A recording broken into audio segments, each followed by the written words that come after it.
रतन लाल जी कौन से कमरे में है? नीचे 4 नंबर। चलो भैया नीचे।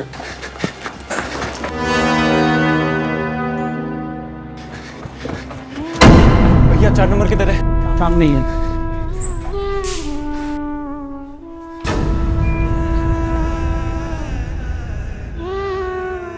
क्या हुआ पिताजी को? फैक्ट्री में आग की खबर सुनकर पिताजी अचानक से बेहोश हो गए। हमने बहुत उठाने की कोशिश करी पर होश में नहीं आए, तो इसीलिए हम सीधा हॉस्पिटल आ गए। तो क्या बताया डॉक्टर ने, कब तक होश में आ जाएंगे? डॉक्टर ने दवाई तो शुरू कर दी है, बाकी आप पूछ के आ जाओ।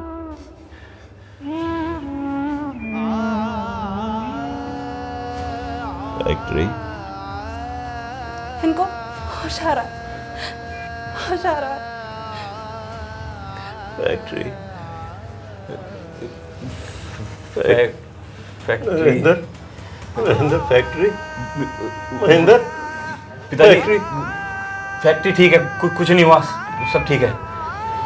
नरेंद्र झूठ ना बोल, सच सच बता, तुझे तेरे बाप की सोबत। पिताजी अचानक से शॉर्ट सर्किट हुआ और पूरी फैक्ट्री में आग लग गई, सब कुछ जल गया पिताजी, सिर्फ बचा तो राख और पानी। महेंद्र घायल तो नहीं हो, कोई मरा तो नहीं? पिताजी जब आग लगी थी सारे वर्कर बाहर चले गए थे, लेकिन जब तक फायर ब्रिगेड आई सारी टेंडर की फाइलें, सारा फर्नीचर चल के राख हो गया पिताजी। अरे मैं पूछ रहा हूँ, किसी की जान तो नहीं गई? नहीं पिताजी, किसी की जान नहीं गई। मुझे तेरे बाप की कसम है, झूठ मत बोल। नहीं, झूठ नहीं बोल रहा मैं पापा, किसी की जान को कोई नुकसान नहीं आया। मालिक साहब, तेरा बहुत बहुत धन्यवाद।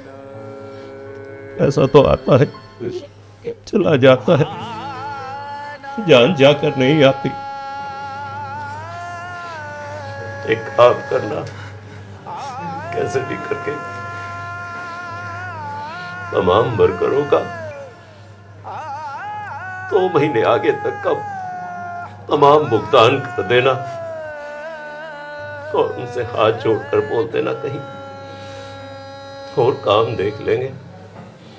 पिताजी आप ये सब बातें छोड़ो, ये सुख और ये दुख, ये तो जीवन के 2 पहलू हैं। हम दोनों भाई फिर से मेहनत करेंगे और सब कुछ ठीक हो जाएगा। आप बस अपने स्वास्थ्य पर ध्यान दो, आप ठीक हो जाओ, हमारे लिए ये सबसे जरूरी है। हम दोनों भाई डॉक्टर से पूछ के आते। मैं भी आ रहा हूँ। अरे सवालों के जिन, तू बैठ जा, तू मत जा, बैठ जा। बड़ी अजीब बात है, तुम क्यों रोक रही हो मुझे? मैं भी जाऊंगा, मेरे मालिक बीमार है। जा जाने दे,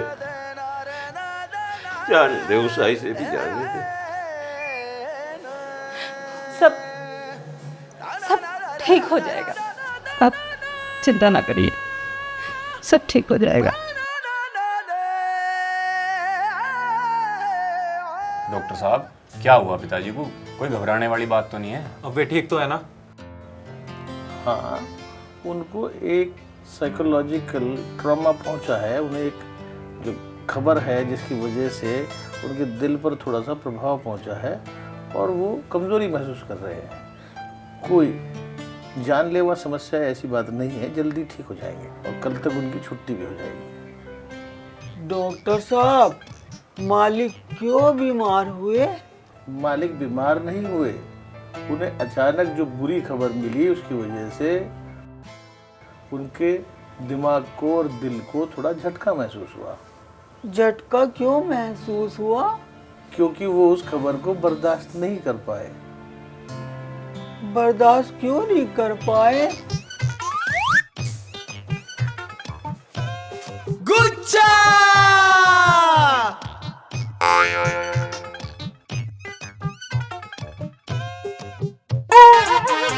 गुच्छा! गुच्छा! गुच्छा!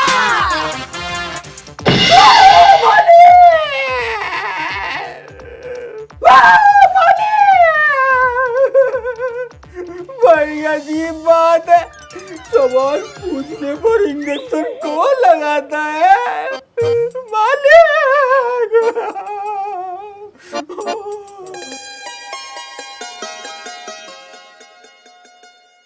हम क्लेम के पेपर जमा करने जा रहे हैं और साथ ही मजदूरों की पेमेंट भी कर देंगे।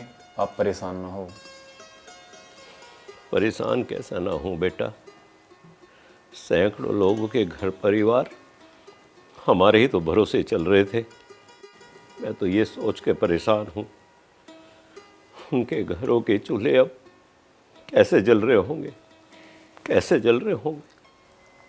अब तो वही होगा जी जो भगवान को मंजूर होगा। इन सब में हमारी तो कोई गलती नहीं है। और पापा जी, रही बात उन गरीबों की, उनका मालिक भी ऊपर वाला ही है। आप चिंता मत करो, हम जा रहे हैं। जाओ बच्चों जाओ।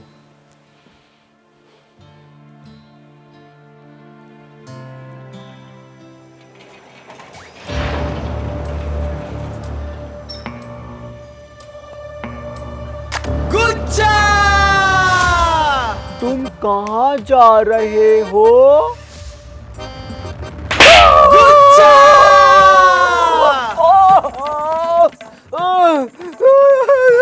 तोड़ दी कमर। ये तो बड़ी अजीब बात तो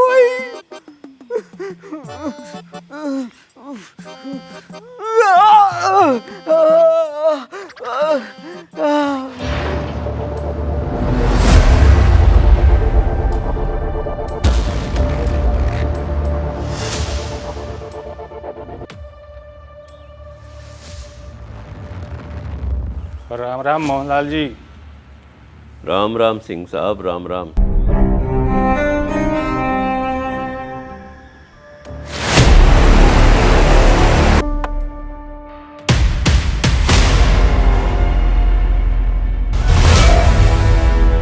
क्या लोगे सिंह साहब, चाय या कॉफी? ना आपकी चाय चाहिए ना कॉफ़ी, मुझे तो अपने पैसे चाहिए। पैसे? हाँ जी, क्या दिए नहीं थे? वो तो ठीक है सिंह साहब, पर अभी पैसे है नहीं। कब दोगे? और सिंह साहब, वक्त वक्त की बात है। कुछ दिनों पहले तक आप मेरे पीछे पैसे देने के लिए घुमा करते थे। 5 रुपये सैकड़ा के ब्याज पे आप मुझे पैसे दे रहे थे। तो आपके 10 करोड़ रुपए मेरे पास है, सूद समेत चुका दूंगा। देख मोहनलाल, वक्त और नियत बदलने में देर नहीं लगती। इसका मतलब क्या मैं बेईमान हूँ? हमें हमारे पैसे दे दो। बस सिंह साहब, बस। मैं आपका एक एक पैसा लौटा दूंगा। निकालो सर जी। काट दो क्या जी? अरे डट जा डट जा। ठीक है सिंह साहब, कल मैं अपनी जमीन के, जायदाद के, गाड़ियों के कागज हस्ताक्षर करके आपके यहाँ भिजवा दूंगा। अगर 6 महीने के अंदर मैं अपनी जमीन जायदाद छुड़वाने के लिए आपको पैसा न दे पाया ना, तो ये सब कुछ आपका होगा, इन पर आपका कब्जा होगा। मैं मकान खाली करके अपने परिवार के साथ यहाँ से कहीं दूर चला जाऊंगा। ठीक है ठीक है।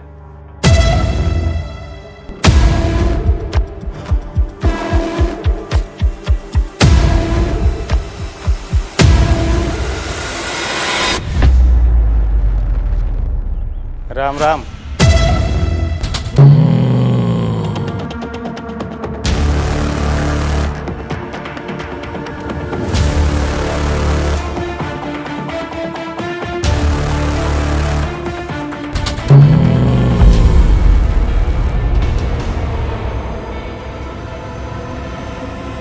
मालकिन, मालकिन, मालकिन! गुच्छा! क्या हो गया गुच्छा भैया? भैया मारा! मारा? किसने मारा? गुंडे, बदमाश! कहाँ है गुंडे बदमाश? कहाँ मारा आपको? तोड़ते हैं। भैया आपको किसने और कहाँ मारा? बाबूजी के पास गुंडे। पिताजी, माँ जी, माँ जी, क्या हुआ रानी बेटा? पिताजी के पास चलिए जल्दी। पिताजी क्या हो गया क्या? ये गुच्छा बता रहा है कोई गुंडे। आप गुंडे? चलिए, प्लीज चलिए। गुच्छा मारा, 4 गुंडों ने मारा। अजीब बात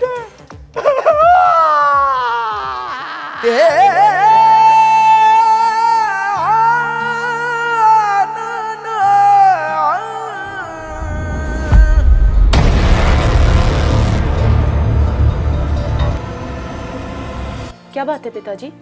वो लोग कौन थे? और उन्होंने गुच्छा भैया को भी मारा हुआ है। कौन थे वो लोग? और ये सिगरेट? वो लोग यहाँ सिगरेट ही पी के गए हैं। उषा,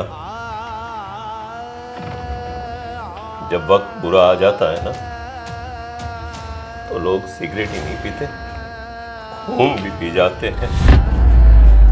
हुआ क्या है? आप कुछ तो बताइए, बात क्या है आखिर?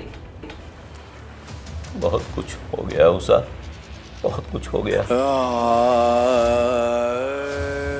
किसी का वक्त बुरा आ जाता है ना, उसका साया भी उसका साथ छोड़ देता है। आज सिंह साहब आए थे, उनके 10 करोड़ रुपए हमारे ऊपर बकाया है। 5 दिन में अपने पैसे वापस मांग रहे थे। मैंने उनसे वायदा किया है कि मैं अपनी जमीन जायदाद, अपने घोड़े, गाड़ियों, सब कागजात उन्हें दे दूंगा। 5 दिन के अंदर हम ये मकान छोड़कर चले जाएंगे और कहीं दूर जाकर रहेंगे। मकान छोड़ देंगे तो फिर हम रहेंगे कहाँ? कहीं दूर जाकर, जहां कोई हमें जानता ना हो, पहचानता ना हो।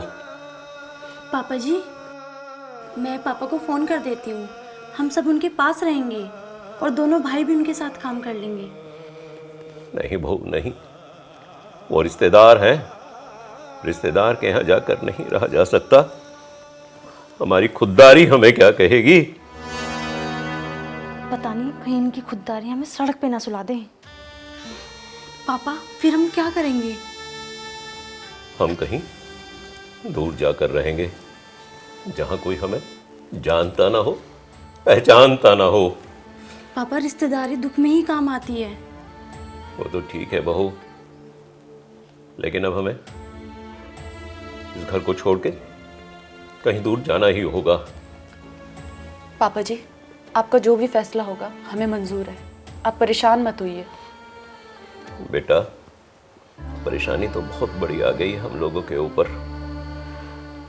देखते हैं आगे क्या होता है, लेकिन अगर हम सब लोग मिलजुल कर रहेंगे ना, तो हर परेशानी से ऊपर उठ जाएंगे।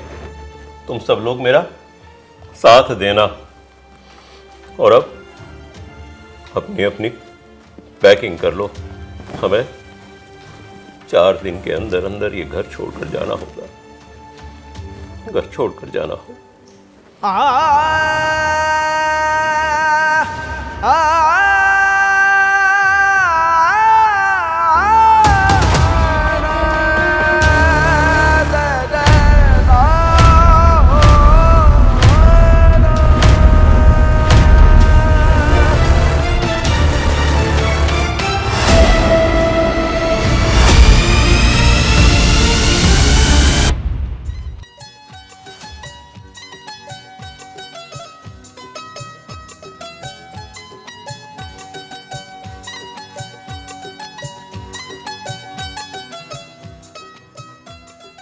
हाँ, कैसे चुपचाप बैठी? आज नहीं लड़ रही? लड़ने का मन नहीं है क्या? मैंने तो बड़े सारे भल्ले मार दिए।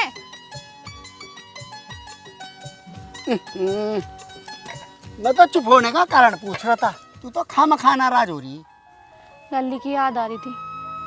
शादी को 9 महीने हो गए, और समय कैसे कट जावे कुछ पता नहीं चलता। सोच तो मैं भी यही रहा हूँ कि रानी से भी मिल आएंगे और समधी जी के भी हालचाल ले आएंगे। सच कह रहे हो? हाँ हाँ सच कह रहा हूँ। अरे ये फोन पे किसी घंटी आ गई भाई। रानी बेटी का फोन आ रहा है। मुझे दो। हेलो। हेलो मम्मी, नमस्ते।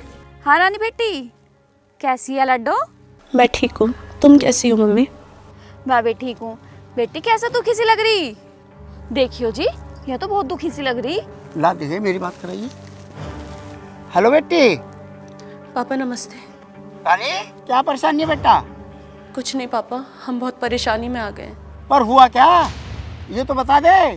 पापा, हमारी फर्नीचर फैक्ट्री में आग लग गई है, सब कुछ बर्बाद हो गया है। 2 दिन बाद हम यहाँ से चले जाएंगे। पापा, एक बार आपको देखने का बहुत मन कर रहा है। बेटी तू घबरा मत, मैं सुबह ही तेरे यहाँ आ रहा। ठीक है पापा।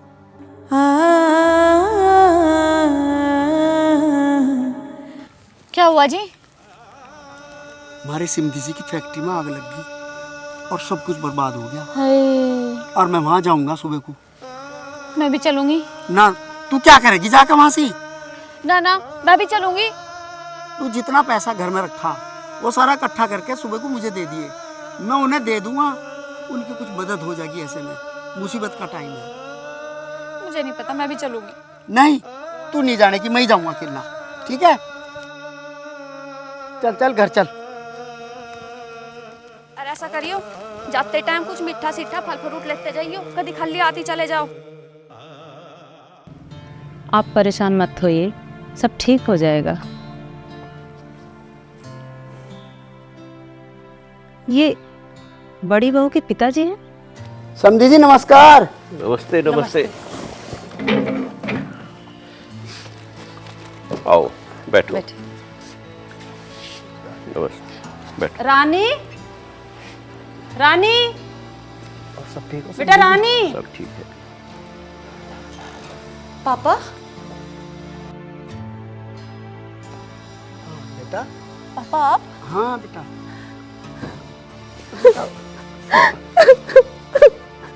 रो मत बेटा, सब ठीक हो जाएगा।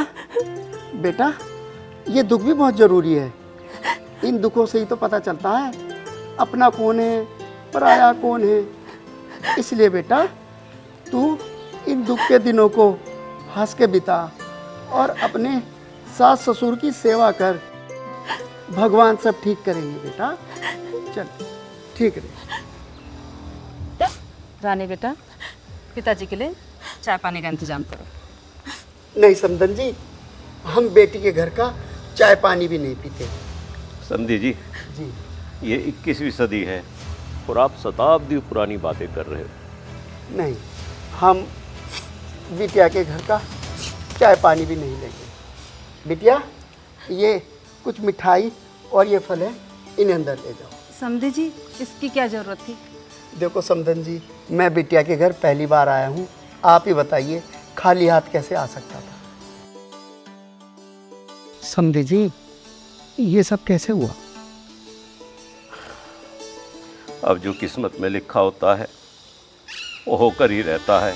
हम इसमें कुछ भी नहीं कर सकते, कुछ भी नहीं। समधी जी वैसे तो मैं आपके सामने छोटा आदमी हूँ, मेरे पास ये थोड़ी सी जमा पूंजी के रुपए हैं, आप इनको रख लो। अरे कैसी बात कर रहे हो सिमधी जी, मैं आपके पैसे कैसे ले सकता हूँ? आपने इतनी अच्छी संस्कारी बहू हमें दे दी है, हमें और क्या चाहिए? हमें तो सब कुछ मिल गया है। दुख सुख तो आते ही रहते हैं। नहीं नहीं समधी जी, इस दुख की घड़ी में अगर हम आपके कुछ काम आ जाएं तो बहुत ही मेहरबानी होगी। समधी जी, आपने हम पे बहुत बड़ा एहसान कर दिया है, यही बहुत है। फिर भी अगर आपको लगता है कि आपकी बिटिया इस घर में दुखी है तो कुछ दिनों के लिए आप बहू को अपने घर ले जा सकते हैं। ये आप क्या कह रहे हैं पापा जी? मेरे पापा बाप हैं और ये घर मेरा है। यहाँ के सारे दुख सुख सब मेरे हैं। और मेरे माँ बाप ने मुझे ये नहीं सिखाया कि थोड़े से दुखों से घबरा कर मैं अपने रिश्तों को तोड़ दूँ। वाह बेटी वाह, तूने आज हमारा सीना गर्व से चौड़ा कर दिया। हमारे तो दुख हमें पहाड़ जैसे लग रहे थे, लेकिन ये तो राही जैसे भी नहीं है। जिस घर में ऐसी बहू हो वो घर कभी भी कमजोर नहीं हो सकता। और सिमधी जी, आप जैसे रिश्तेदारों को पाके मैं धन्य हो गया। मुझे आप पे बहुत फक्र है, बहुत फक्र है। अच्छा सिमधी जी, अब मैं चलता हूँ। तू बता।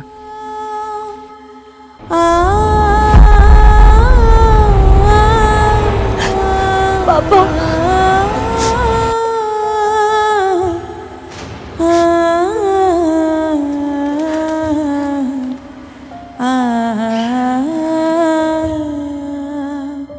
मैं भी पापा को फोन कर देती हूँ। इसने सारा ड्रामा कर कर सबको अपनी तरफ ले लिया।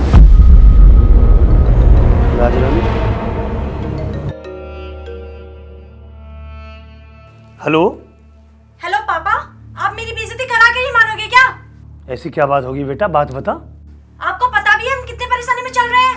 रानी दीदी के पापा पैसे लेकर आ भी चुके हैं और अब घर पे ही बैठे रहना। तो बेटा तू चिंता मत कर, 1 करोड़ 10 करोड़ जितने पैसे चाहिए मैं पैसा लेकर आ रहा हूँ। बस पापा, घर बैठे हुए बात ही बनाते रहना, यहाँ तो आ मत जाना। अरे बेटा थोड़ा बिजनेस में ध्यान रहता है ना, चिंता मत कर, मैं जल्दी आ रहा हूँ, ठीक है? ओके पापा। आने में कोई परेशानी तो नहीं हुई सिमधी जी? ना चौधरी साहब, आने में कोई परेशानी नहीं हुई, पर दुख जरूर हुआ आपकी फैक्ट्री के बारे में सुनकर। Wow papa mummy, what a surprise! कैसे हो आप दोनों? अच्छे हैं। अच्छा चाय लेंगे कॉफी? अभी बेटे कुछ नहीं। अरे क्यों नहीं लोगे, आप पहली बार तो आए हो। अच्छा खाने में क्या लोगे? माँ बाप बेटी के घर का पानी भी नहीं पीते और तू खाने के लिए बोल रही है। अच्छा चलो तो कहीं बाहर खा लेंगे। अभी हमें समधन समधी से कुछ बात करनी है, उसके बाद देखते हैं। ओके मैं तब तक रेडी होके आ जाती हूँ। ओके मम्मा। ओके। बच्ची है। आपकी फैक्ट्री के बारे में सुनकर बहुत ही दुख हो रहा है। समधी जी, जो होना होता है ना वो होकर ही रहता है। ये किस्मत का खेल है, कोई कुछ नहीं कर सकता। अगर मैं आपके कुछ काम आ सकूं तो ये मेरा बड़ा सौभाग्य होगा चौधरी साहब। वो बात तो ठीक है समधी जी, इस चेक बुक को आप अपने पास ही रखो। मैं रिश्तेदार से कोई मदद लेकर रिश्तेदारी खत्म नहीं करना चाहता। रिश्तेदार? वो कैसा रिश्तेदार जो दुख सुख में साथ काम ना आए? रिश्तेदार से पैसा लेने का मतलब है रिश्तेदारी खत्म करना। ये गुनाह है, मैं ये गुनाह नहीं कर सकता। चौधरी साहब, इन हालातों में मदद करना अगर गुनाह है तो मैं ये गुनाह बार बार करना चाहूँगा। नहीं समधी जी, नहीं। मैं आपसे कोई मदद लेके खुद को शर्मिंदा महसूस करूंगा।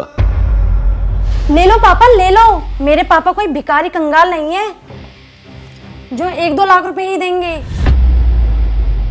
और जो पापा मम्मी आपका है वो मेरा ही तो है। राजरानी, तू ये कैसी बात कर रही है? वो हमारे घर की बड़ी बहू है, तू उसे ताने कैसे दे सकती है? ये हमारे रिश्तेदार हैं, अगर हम इनसे पैसे लेंगे तो लोग कहेंगे कि रिश्तेदारी का फायदा उठा रहे हैं। ला ये ब्लैंक चेक मुझे दे दीजिए। चुप हो जाओ राजरानी, तुम कैसी बात कर रही हो? नमस्ते जी। नमस्ते पापा जी। कैसे हो मेरे बच्चों? हम अच्छे हैं पिताजी। क्लेम के पेपर सारे पूरे कर दिए और वर्करों की पेमेंट भी कर दी है। क्लेम के लिए क्या बताया बेटा? क्लेम कब तक सेटल हो जाएगा? उन्होंने तो अभी 6 महीने से ज़्यादा का समय बता दिया। तो पिताजी, क्या फिर कल चलने की तैयारी करें? आप पापा से पैसे क्यों नहीं ले रहे? क्योंकि हम खुददार हैं। हम बाहर वालों से कर्ज ले लेंगे लेकिन रिश्तेदारों से नहीं।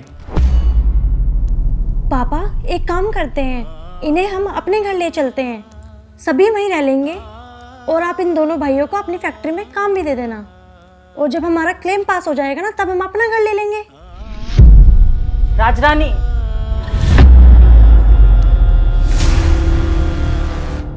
चौधरी साहब हम चलते हैं। राम राम जी। राम राम।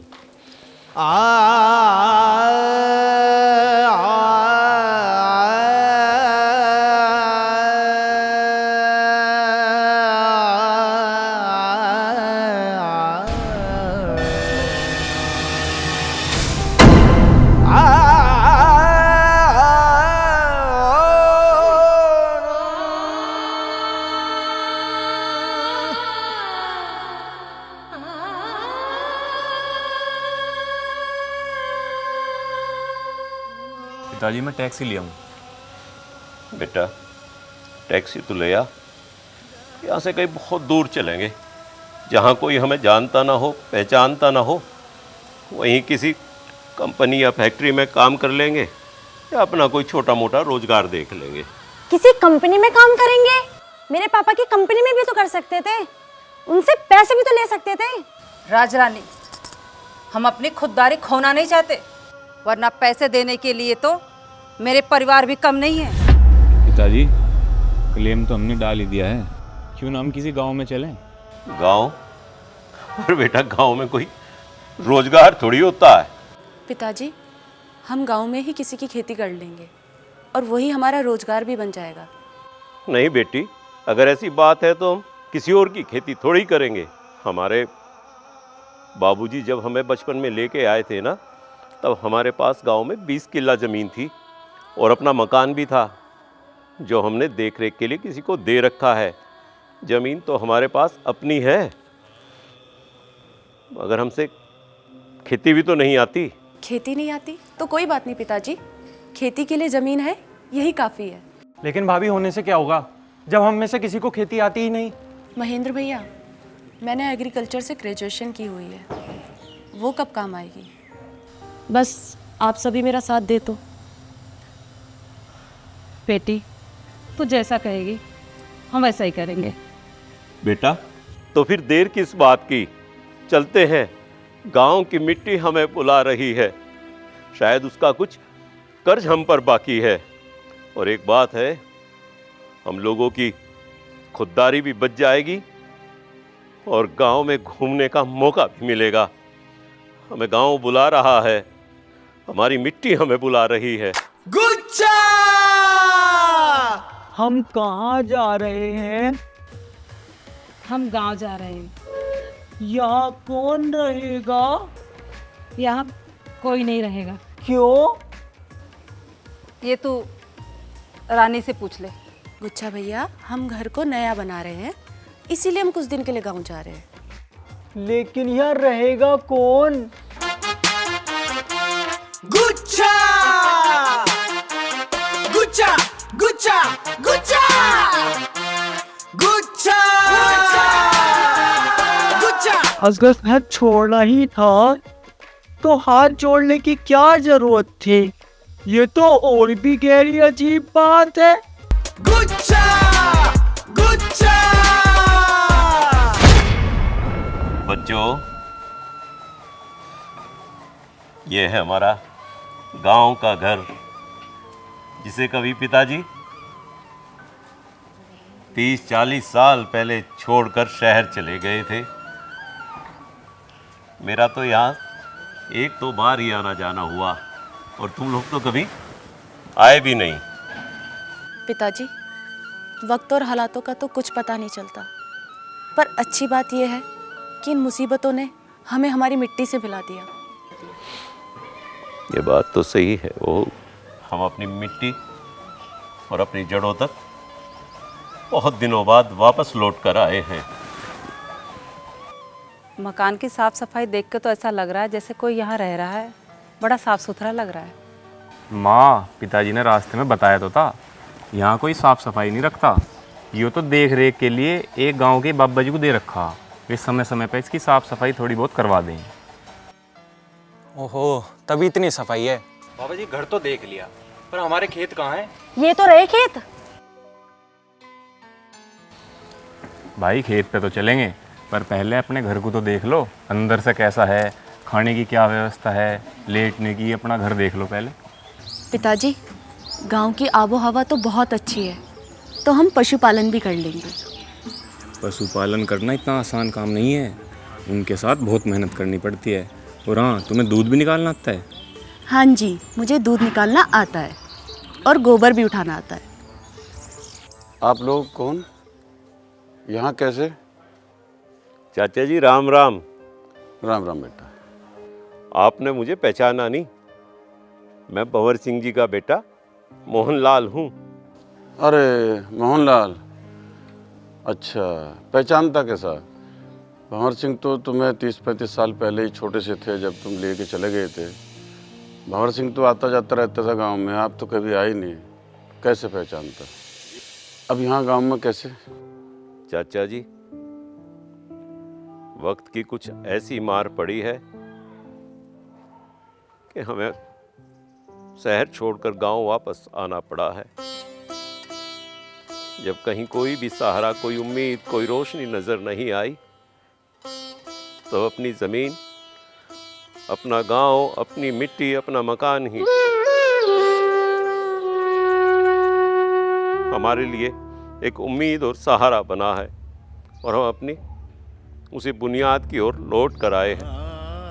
हाँ बेटा, तुम्हारे साथ बहुत बुरा हुआ, मुझे भी पता चला था। भगवान किसी के लिए ऐसा ना करे। चाचा जी, वक्त और किस्मत का कुछ नहीं पता चलता, कब कहाँ लेकर चली आए।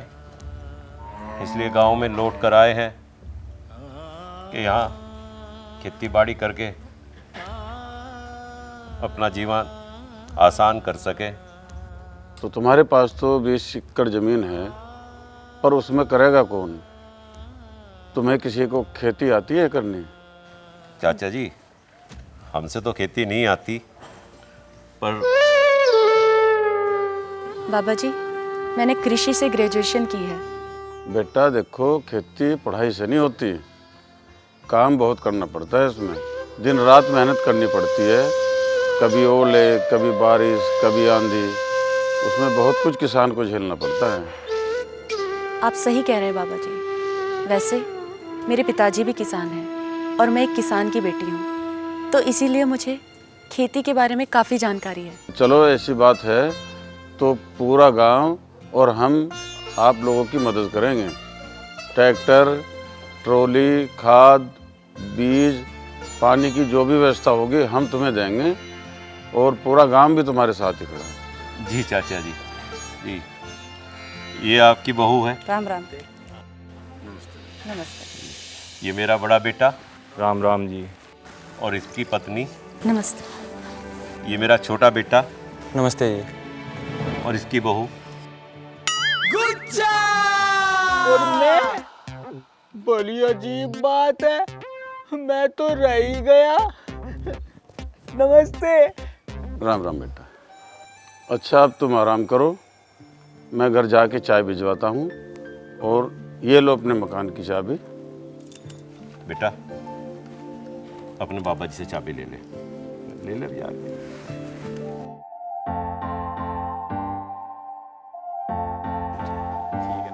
नमस्ते। राम राम।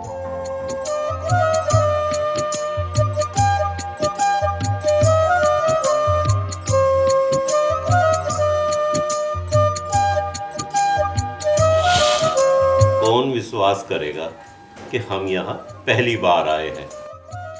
इतनी साफ सफाई, इतनी अच्छी व्यवस्था कोई अपने मकान में भी नहीं करता, जितनी चाचा जी ने हमारे मकान में करवा रखी है। सही कह रहे हैं। चाय भी बहुत अच्छी बना रखी है। दूध में पत्ती डली हुई है, मैंने तो परसों बाद पी, याद भी नहीं अब तो। माँ जी, यही तो अंतर है शहर और गांव में। शहर में अगर कोई मरा भी पड़ा हो ना, तो उसे देख के लोग अनदेखा करके निकल जाते हैं, लेकिन गांव में अगर किसी का छप्पर भी डलना हो ना, तो आते जाते लोग भी उसे कंधा देकर छप्पर लगवाने में मदद करते हैं। सच्ची में भाभी? हाँ भैया। भाई, जब तो उन्होंने एकदम चाय भिजवा दी। सही कह रहे हो भैया। Bloody villagers.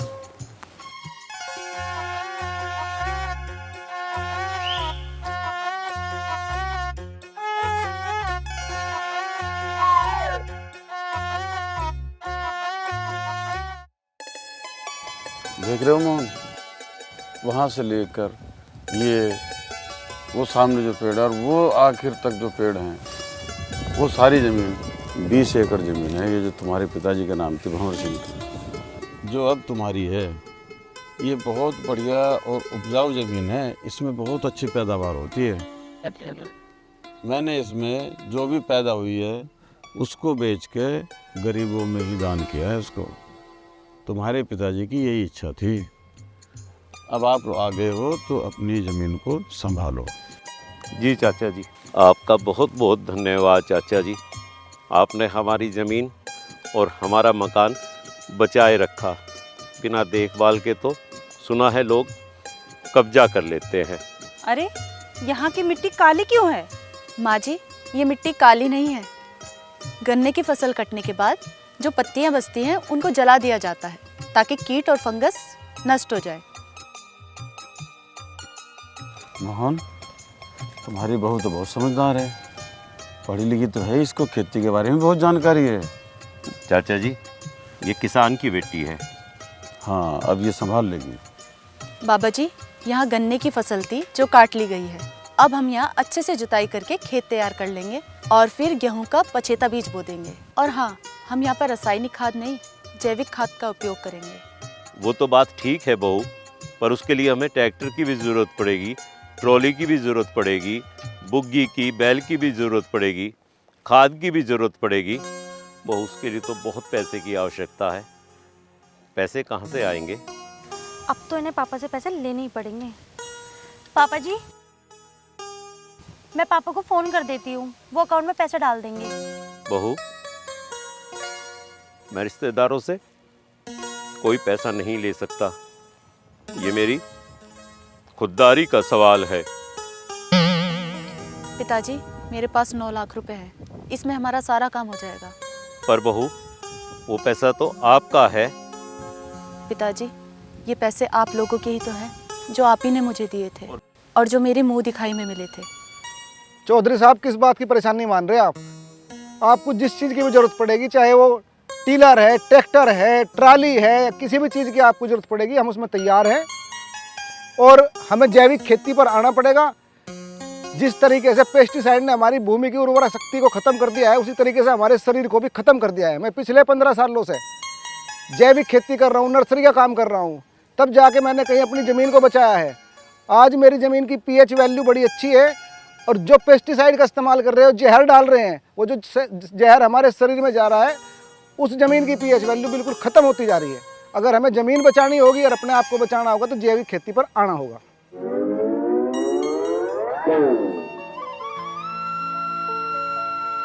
महेंद्र, वो देखो सफेद कबूतर।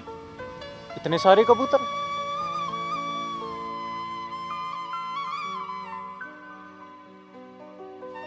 ये कबूतर नहीं, बुगले हैं। एक तो ये रात में मच्छर, दिन में मक्खी। ये कितना डस्ट है यहाँ पर। कैसे रहूंगी मैं यहाँ? एक तो पड़ोसियों की भैंसें भै भै भै भै रात भर सोने भी नहीं देती। गुच्छा, गुच्छा। जी मालकिन। मेरा नहाने का पानी रख दो। पानी कहाँ रखूं? बाथरूम में रख दो। बाथरूम में क्या रखूं? अरे पानी रख दो। ठंडा या गरम? गरम। ठंडे पानी से मुझे बीमार पड़ना है क्या? क्यों पड़ना है? क्या बोला? गुच्छा! मेरा मतलब आपने तो बोला कि बीमार पड़ना है। ए भगवान, मैं खुद रख लूंगी, तो भाग यहाँ से। मैं क्यों भागूं? अरे भाग ना यहाँ से। अजीब बात है, ऐसे भी कोई भगाता है? गुच्छा! पता नहीं इस गरीब कंगालियों में मैं कैसे रहूंगी। क्या करूंगी मैं यहाँ? मेरी तो जिंदगी खराब हो गई है।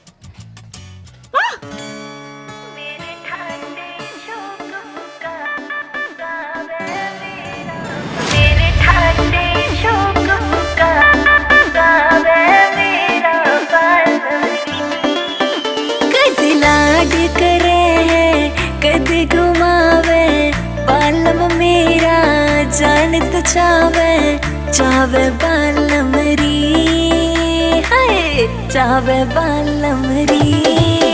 मेरे ठाडे शोक पुकावे पुकावे मेरा बालम री। देख के लोगा की फट जा आँख रगे मैं चल बालम री।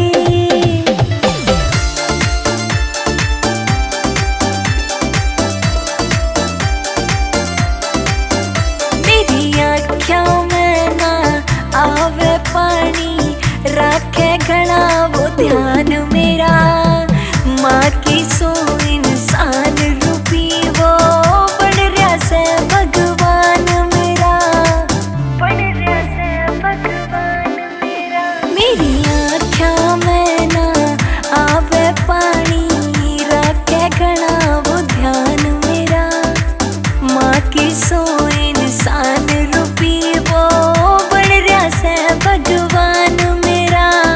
कदे हंसावे कदे सतावे मेरा बालमरी, हाय मेरा बालमरी। मेरे ठाटे शोक पुकावे पुकावे मेरा बालमरी, देख के लोगा की फट जा आखिर गैल में चल बालमरी।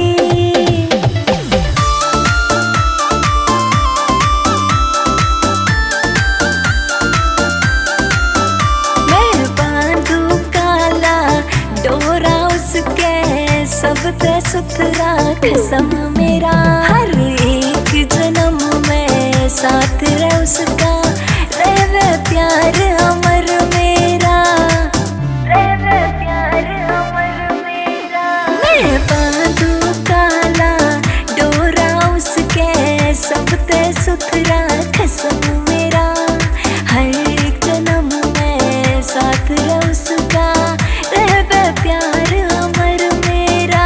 हाँ सर पे रखे मन बिठा के मेरा बालमरी, हाय मेरा बालमरी। मेरे ठाटे शोक पुकावे पुकावे मेरा बालमरी, देख के लोगा की फट जा आखिर गैल में चल बालमरी।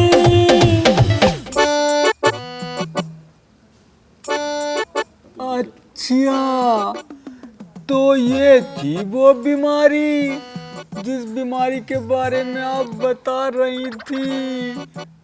चैन से प्यार भी नहीं करने देते। गुच्छा गुच्छा गुच्छा गुच्छा, अजीब बात है। गुच्छा गुच्छा, ऐसे बीमारी में कौन करता है? हाँ।